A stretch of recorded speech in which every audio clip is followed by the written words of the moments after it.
दस्तक में शुरुआत एक बड़ी ब्रेकिंग न्यूज से हम कर रहे हैं जो बिहार से आ रही है। बिहार के पूर्व डीजीपी गुप्तेश्वर पांडे का पत्ता कट गया है। जेडीयू से उन्हें विधानसभा चुनाव में टिकट नहीं मिल पाया। रिटायरमेंट से 5 महीने पहले गुप्तेश्वर पांडे ने डीजीपी के पद से वीआरएस लेकर जेडीयू ज्वाइन कर ली थी और ऐसी उम्मीद जताई जा रही थी कि गुप्तेश्वर पांडे जेडीयू की तरफ से चुनाव मैदान में उतरेंगे और जेडीयू उन्हें मैदान में उतारेगी, लेकिन जेडीयू की लिस्ट में गुप्तेश्वर पांडे का नाम नहीं दिखाई दिया। कयास ये भी लगाए जा रहे थे कि गुप्तेश्वर पांडे बक्सर से चुनाव लड़ सकते हैं। यहां तक कि उन्होंने इशारों में कई बार इसका जिक्र भी किया है। बक्सर की सीट बीजेपी के खाते में चली गई है। बीजेपी के उम्मीदवार परशुराम चतुर्वेदी चुनाव मैदान में उतर चुके हैं। हम आपको ये भी बता दें कि 11 साल पहले भी गुप्तेश्वर पांडे ने नौकरी छोड़ दी थी। बीजेपी के टिकट पर बक्सर से चुनाव लड़ना चाहते थे, लेकिन उस समय भी पेच फंस गया तो दोबारा उन्होंने आईपीएस की नौकरी ज्वाइन कर ली थी, लेकिन इस बार उन्हें टिकट नहीं मिला है।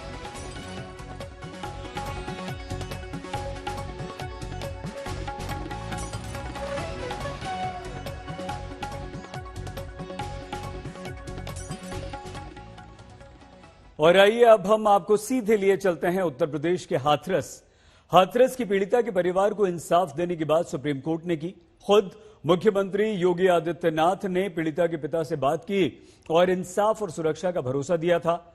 आज पीड़िता के घर पर सीसीटीवी कैमरे लग गए हैं, मेटल डिटेक्टर लगा दिए गए हैं, पुलिस तैनात कर दी गई है और इस 3 लेयर सिक्योरिटी के बावजूद पीड़िता का परिवार गांव छोड़कर जाना चाहता है। आखिर क्यों?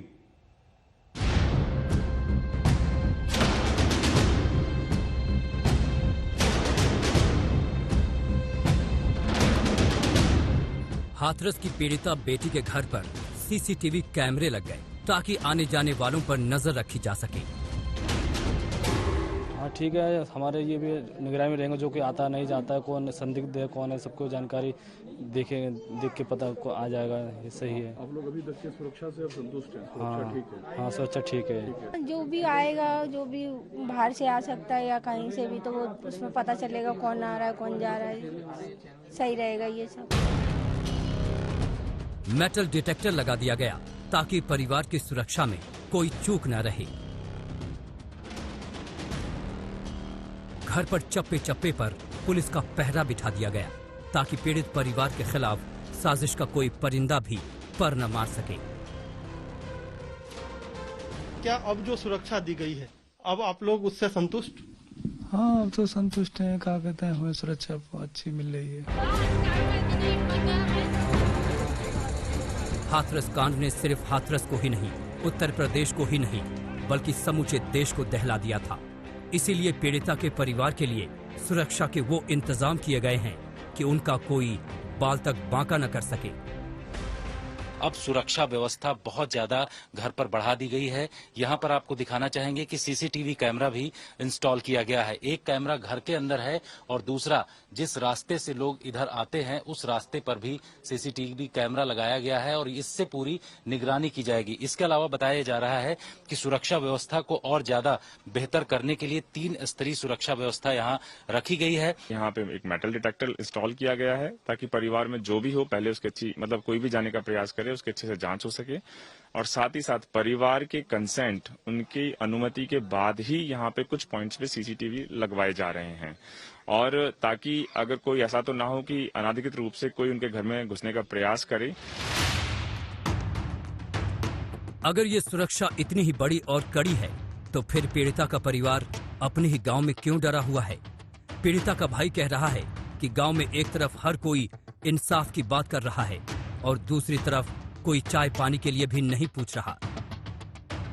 लड़की की मौत हो गई तो अंतिम संस्कार कैसे का? वो यहाँ पे एक भी नहीं आया पूछने के लिए आप भूखे हो, प्यासे हो, कैसे रह रहे हो।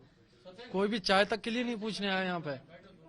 उनको पता है कि आदमी कैसा था प्रकाश, उनके बच्चे कैसे थे और ऐसा उनके साथ हुआ कैसे, ये लोग पूछने भी नहीं आए गाँव के। पीड़िता के परिवार वालों का ये भी कहना है कि बेटी उनकी मरी, अन्याय उनकी बेटी से हुआ, इंसाफ का इंतजार उनको है, लेकिन पंचायतें हो रही हैं आरोपियों के लिए। ऐसे में कैसे रहेंगे वो उस गांव में जहां उनकी दुनिया उजड़ गई?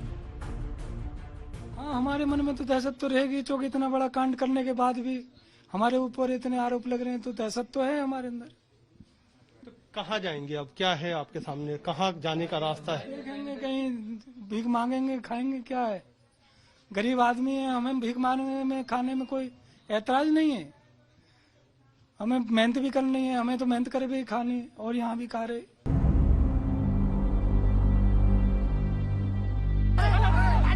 29 सितंबर को हाथरस की निर्भया की मौत हो गई थी। उसके बाद उसके गांव में आक्रोश की चिंगारी उठी, सियासत का भूचाल आया। इन सब के बीच अगर पीड़िता के परिवार वाले डरे हुए हैं तो इसके कारणों में एक कारण तो ये है कि आरोपियों के लिए 2-2 बार पंचायत हो चुकी है। दूसरा कारण उनका ये आरोप है कि उन्हें लगातार धमकियां मिल रही हैं और उन्हें डराया जा रहा है।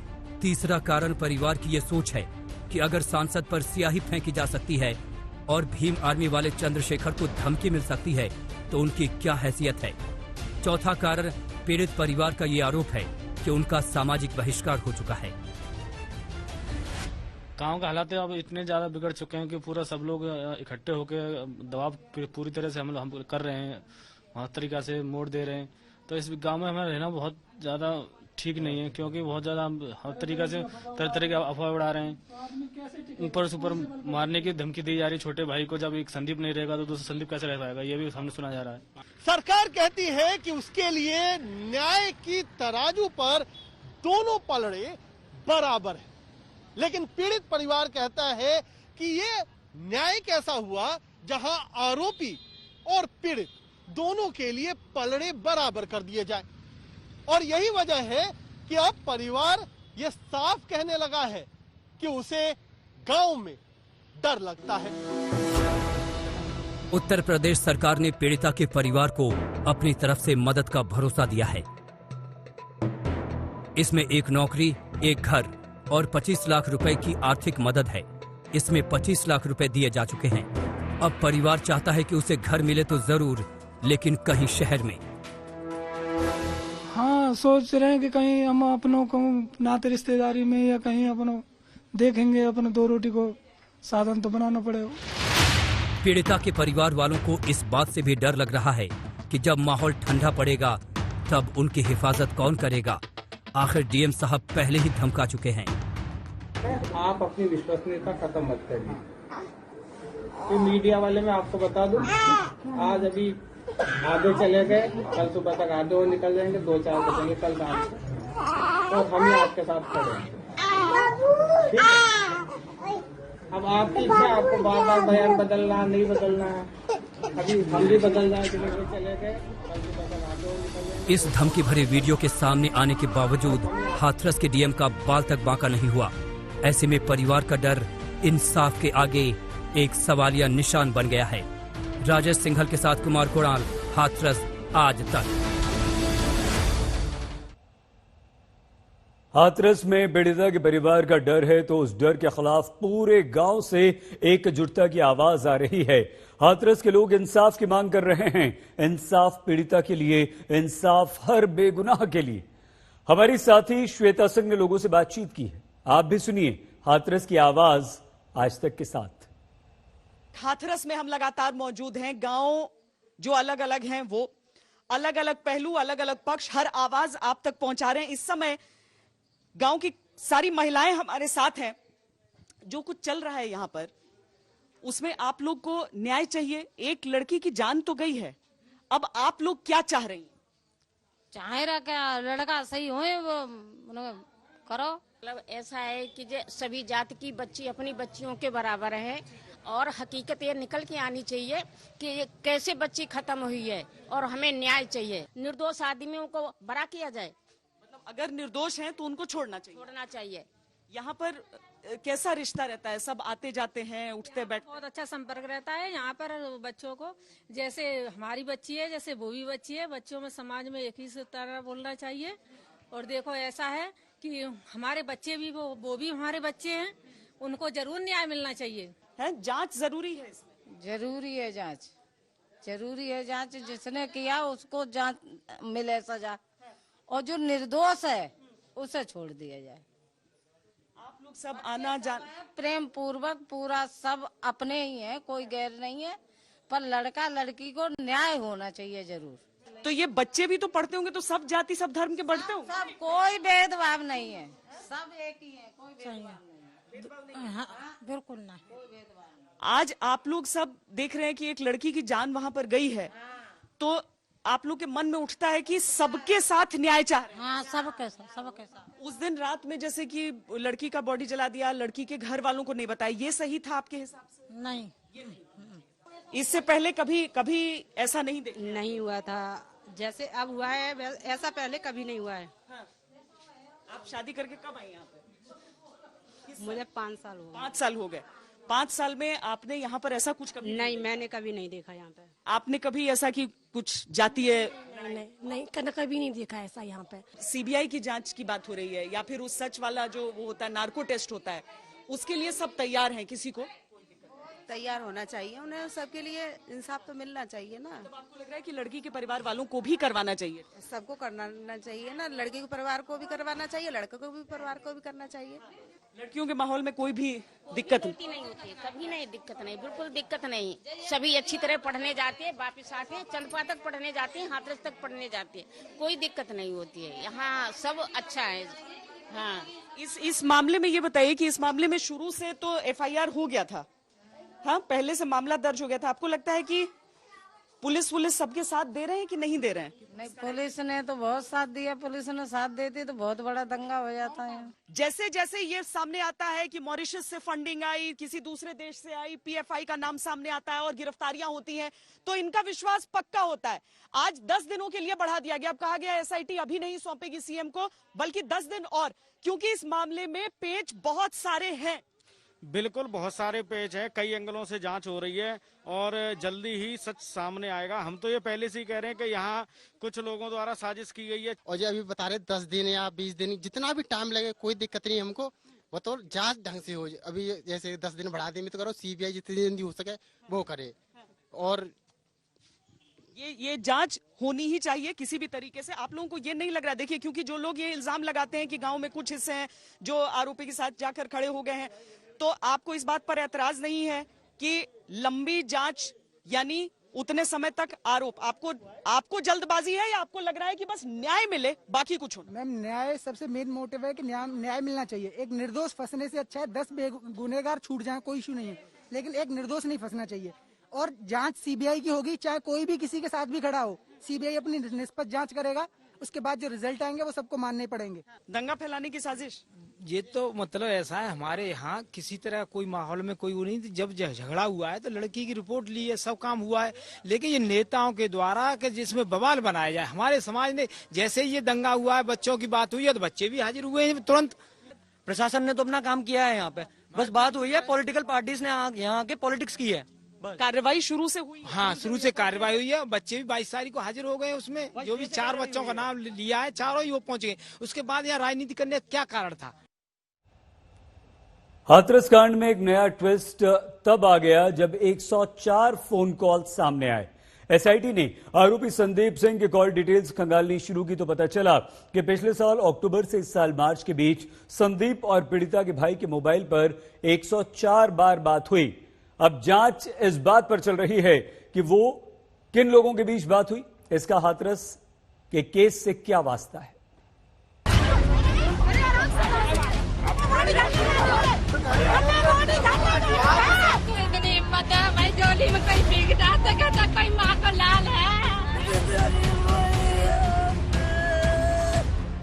हाथरस की निर्भया के मामले ने पूरे देश को हिला दिया था।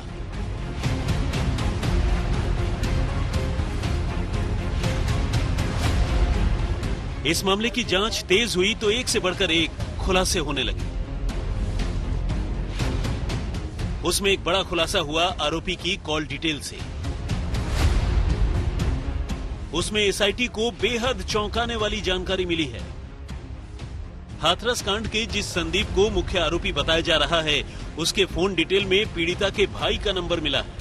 आज तक को यह खबर मिली है कि आरोपी और पीड़िता के भाई के नंबर पर लगातार 5 महीने तक बातचीत हुई थी। बातचीत का सिलसिला 13 अक्टूबर 2019 से 20 मार्च 2020 तक चला। लेकिन पीड़िता के भाई का कहना है कि ये कॉल डिटेल भी उनके खिलाफ एक साजिश है। घर का फोन है, वो घर का फोन है, करीब 18-20 साल पुराना नंबर है वो हमारा। पर जो बात बता रहे हैं कि आपके बात होती रहती है, ये भी गलत बात है बिल्कुल। जो नंबर है वो तो हमारा है, ये तो हम कह रहे हैं। पर जो आप बता रहे हैं कि प्रेम संग है, ये ऐसा कुछ नहीं है, ऐसा कुछ भी नहीं है, झूठा आरोप है, ये झूठा आरोप। लेकिन जांच होगी तो तमाम चीजें हैं, जांच चल रही है, आप पर सवाल भी उठ रहे हैं, तो आपको लगता है क्या कि उसको लेकर के आपको भी जवाब देना पड़ेगा?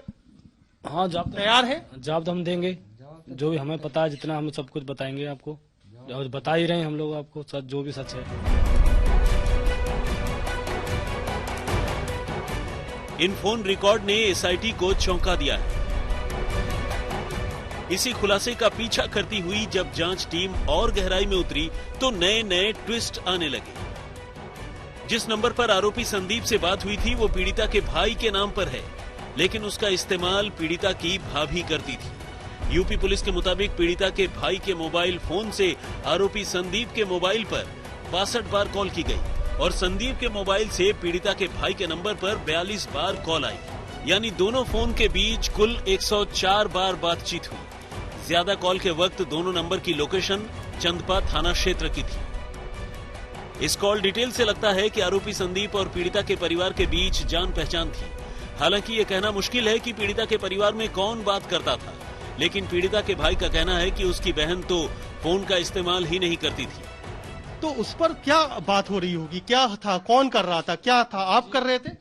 इतने मैं तो क्यों करूंगा उससे, मैं क्यों करूंगा, वो कौन लगता है हमारा, से करूंगा मैं उससे? ये हमारे को जात का नहीं है, बात का नहीं, ये बता हम क्यों करेंगे उससे? हमारा कोई उससे कोई पहले से कोई वो है नहीं, रिलेटिव तो है नहीं हमारा जो उससे बात करेंगे। लेकिन ये तो कॉल डिटेल है ना, तो उसमें तो कहीं सच्चाई है, तभी तो वो आ रहा है सब कुछ निकल के। कॉल जो रिकॉर्डिंग हो, अगर रिकॉर्डिंग हो तो वो सुना भी सकते हैं, उससे हमें पता पड़ेगा हाँ की बात पर। हमारी जो बात है वो हमसे बात उसकी हुई नहीं है, बिल्कुल भी नहीं हुई है। लेकिन संदीप ही नहीं, बाकी आरोपियों की कॉल डिटेल भी खंगाली गई है। ये पता लगाया गया है कि वारदात के वक्त आरोपियों की लोकेशन क्या थी। आरोपियों का परिवार लगातार ये दावा कर रहा है कि वारदात के वक्त वो वहाँ नहीं थे। जो जांच कराने वो करा लें, वो सबके लिए तैयार है। नार्को कराएंगे, नार्को करा लें, सीबीआई कराएंगे, सीबीआई करा लें, जांच और कोई हो तो बढ़ के वह कराएंगे, वह करा। पीड़िता के भाई और आरोपी के मोबाइल नंबर पर 5 महीने में 104 बार बातचीत हुई। इससे ये साफ है कि हर महीने औसतन 5 बार बातचीत हुई। अब सवाल यही है कि आरोपी किससे जुड़ा था।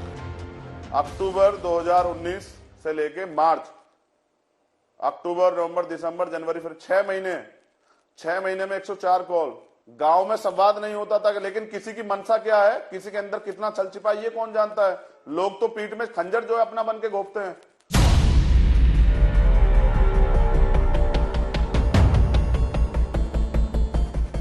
अब इंतजार है इंसाफ का और इसमें एसआईटी की जांच से इंसाफ के रास्ते आगे खुलेंगे। मौसमी सिंह के साथ कुमार कुणाल, हाथरस, आज तक। हाथरस की पीड़िता को योगी सरकार ने 25 लाख रुपए दिए। उसके परिवार को एक नौकरी और एक घर देने का वादा भी किया, लेकिन उसी हाथरस कांड में दंगे की साजिश वाली चिंगारी सुलगाने की कोशिश भी शुरू हो गई। उत्तर प्रदेश की सरकार ये जानकर दंग है कि इंसाफ के नाम पर दंगा भड़काने की इंटरनेशनल साजिश रची गई और इसके लिए जुटाए गए 100 करोड़ रुपए।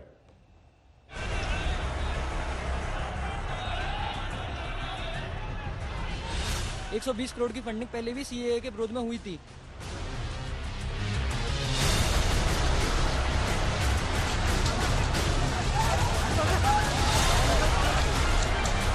दंगे प्रसाद कराने के लिए किया गया है।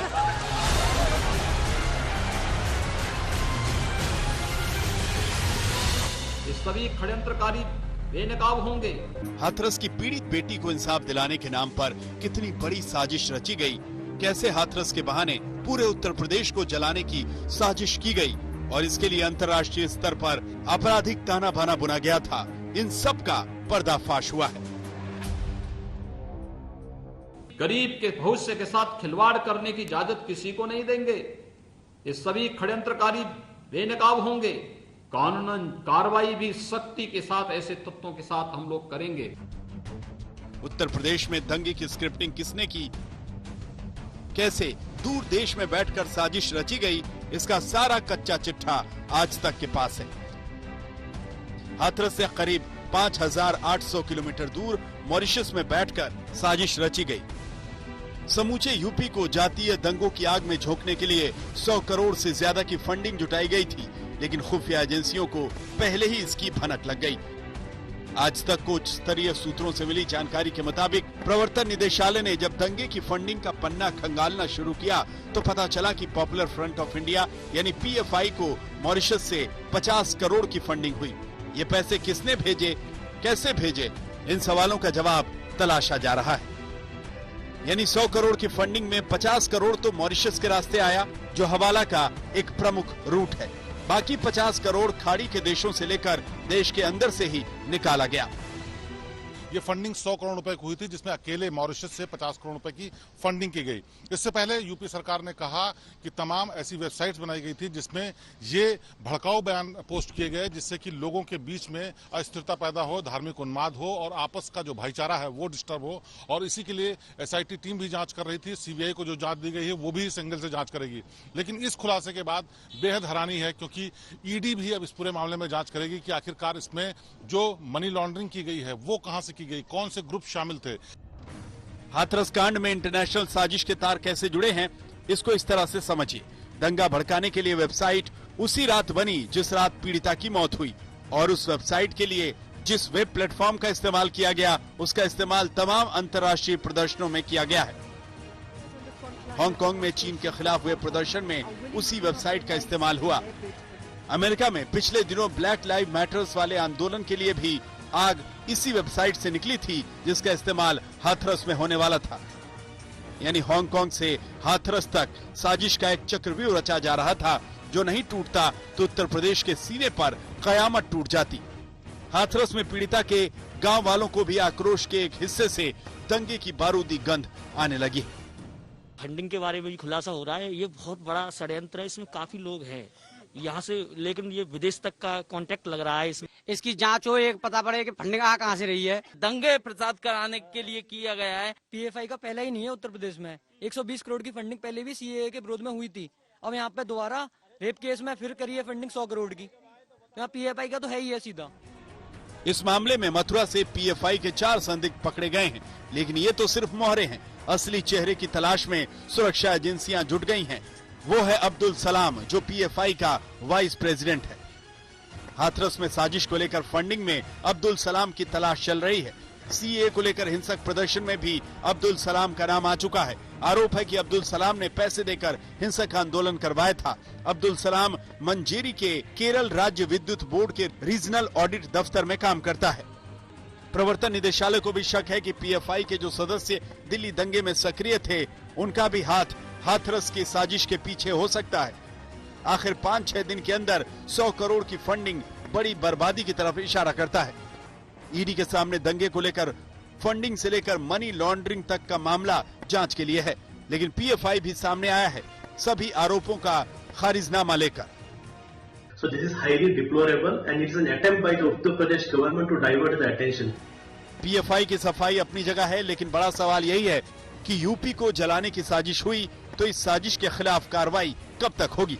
हाथरस से श्वेता सिंह, मुंबई से मुनीश पांडे के साथ कुमार अभिषेक, लखनऊ, आज तक। एक बड़ी खबर इस वक्त आ रही है। मणिपुर और नागालैंड के पूर्व राज्यपाल अश्विनी कुमार ने आत्महत्या कर ली है।